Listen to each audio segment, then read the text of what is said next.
사무엘상 25장은 이스라엘과 다윗에게 있어서 큰 상실의 아픔이 있었다라고 하는 것으로 시작하고 있습니다. 1절을 다시 보시죠. 사무엘이 죽음에 온 이스라엘 무리가 모여 그를 두고 슬피 울며 라마 그의 집에서 그를 장사한지라 다윗이 일어나 바란 광야로 내려가니라 말씀하고 있습니다. 이스라엘의 영적인 지도자인 사무엘이 죽었습니다.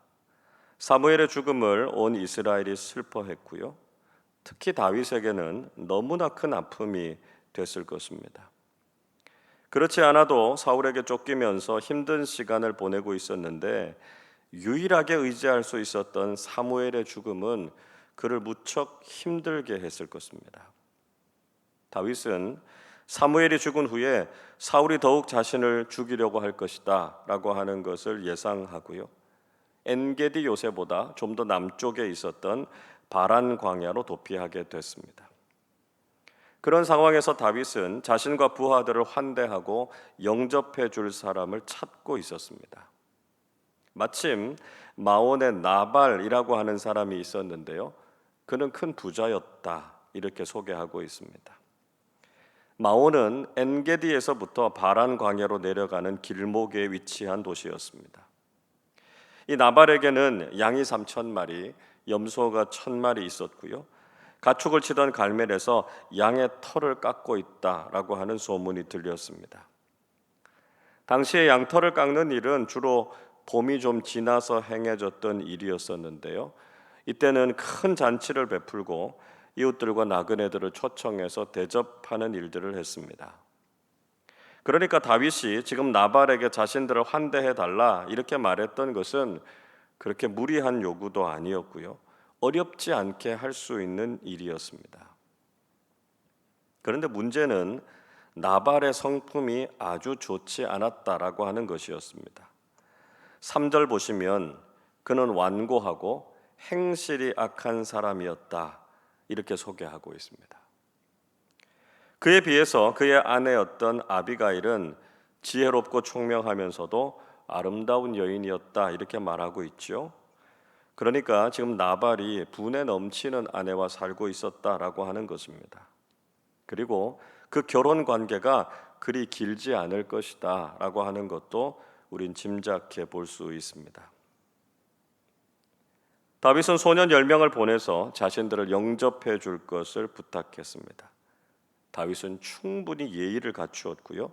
나발에게 가서 아주 공손하게 요청을 한 것이죠.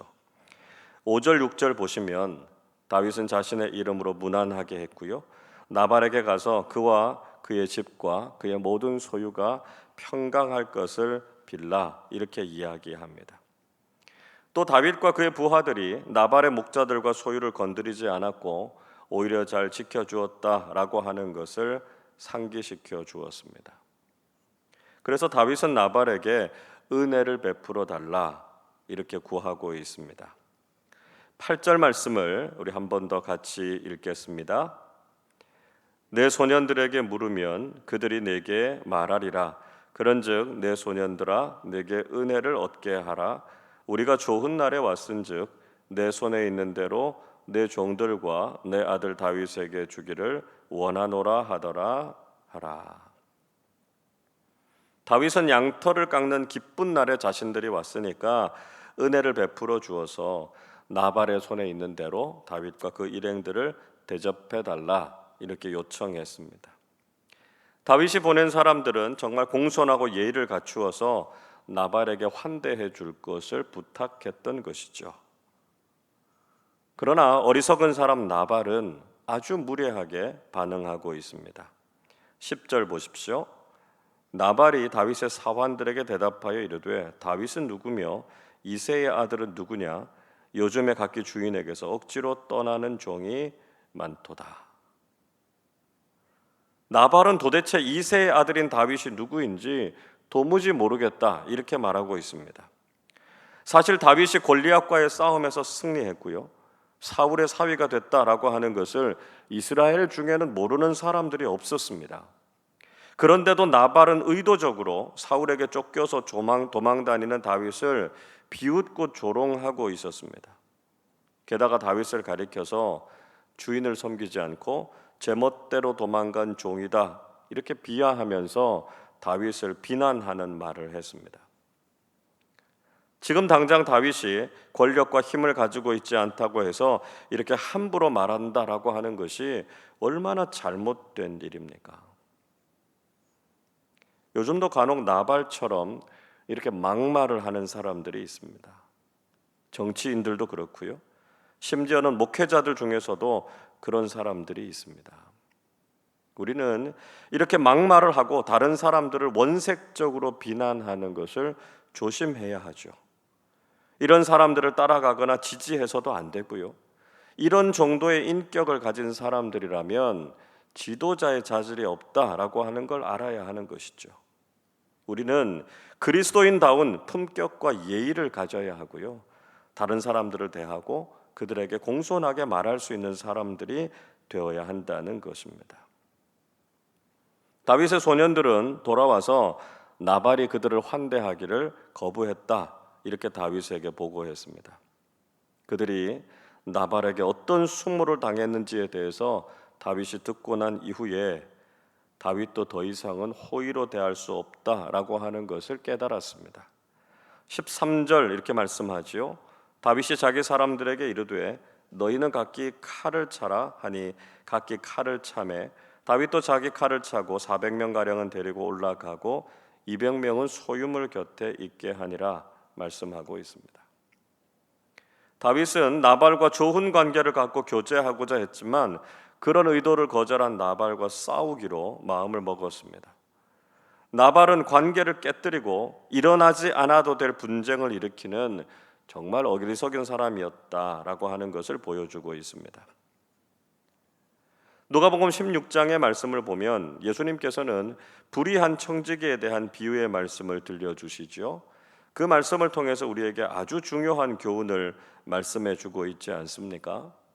누가복음 16장 9절은 이렇게 말씀합니다. 내가 너희에게 말하노니 불의의 제물로 친구를 사귀라.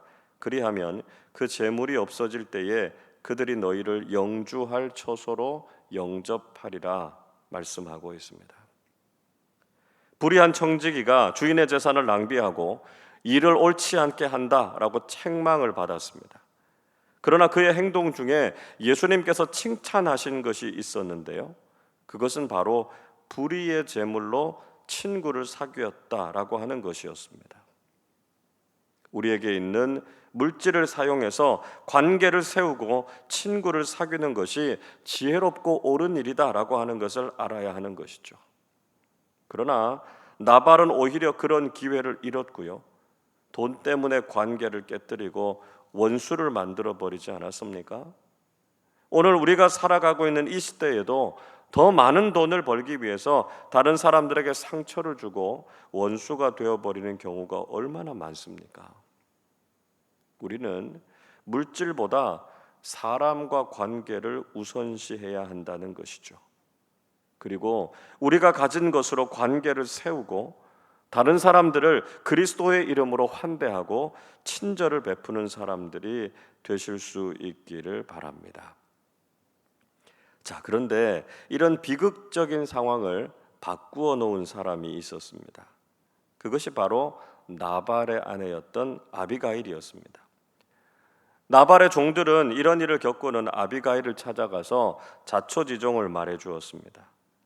다윗과 그 부하들이 자신들을 지키고 보호해 주었는데 주인인 나발은 그런 호의를 무시하고 그들을 오히려 모욕했다는 것이었습니다. 그런데 재미있는 것은요, 그의 종들도 나발과는 도무지 대화가 되지 않을 정도였다라고 하는 것입니다. 17절 보시죠. 그런즉 이제 당신은 어떻게 할지를 알아 생각하실지니 이는 다윗이 우리 주인과 주인의 온 집을 해하기로 결정하였음이니이다. 주인은 불량한 사람이라 더불어 말할 수 없나이다 하는지라. 종들은 아비가일을 찾아와서 어떻게 할지 생각해달라 이렇게 말했습니다. 주인은 어리석고 불량한 사람이라서 도무지 말이 통하지 않는다는 것이었습니다. 나발은 심지어 자신의 종들에게도 인정을 받지 못하고 있었습니다. 여기에서 아비가일의 순발력과 지혜가 돋보이고 있습니다. 아비가일은 급히 음식을 준비해서 나귀에 실었고 종들을 먼저 보냈습니다. 그리고 자신도 곧 뒤따라가서 다윗과 그 일행들을 만났습니다. 아비가일의 이런 현명한 행동이 결국 불필요한 싸움과 희생을 막는 아주 중요한 역할을 했다는 것이죠. 여러분, 우리도 악한 세상 속에서 어리석고 무례한 사람들과 함께 살아갈 때가 참 많습니다. 다른 사람들을 무시하고 인격을 모독하는 말을 서슴지 않으면서 관계를 깨뜨리는 사람들을 종종 봅니다. 이런 일들 때문에 우리 사회도 불안하고 위험해지게 되고요. 다툼과 불행이 끊이지 않고 있습니다. 이 시대를 살아가는 우리 그리스도인들은 나발과 같이 관계를 깨뜨리고 다툼을 일으키는 사람들이 아니라 아비가일 같이 지혜로운 사람들이 되어야 합니다. 기꺼이 다른 사람들에게 친절과 호의를 베풀고 깨어진 관계를 아름답게 잘 회복시키는 역할을 할 수 있어야 한다는 것이죠. 특히 하나님과 사람들 사이에 깨어진 이 관계를 회복시키고 복음으로 이 세상을 살리고 구원하는 역할을 할 수 있어야 한다는 것입니다. 오늘도 우리가 지혜롭고 현명한 아비가일 같은 믿음의 사람들이 되셔서 우리 공동체와 세상 속에서 아름다운 관계를 세워가시고 친절과 환대를 베푸는 그리스도인들이 되시기를 주님의 이름으로 축원합니다. 기도하겠습니다.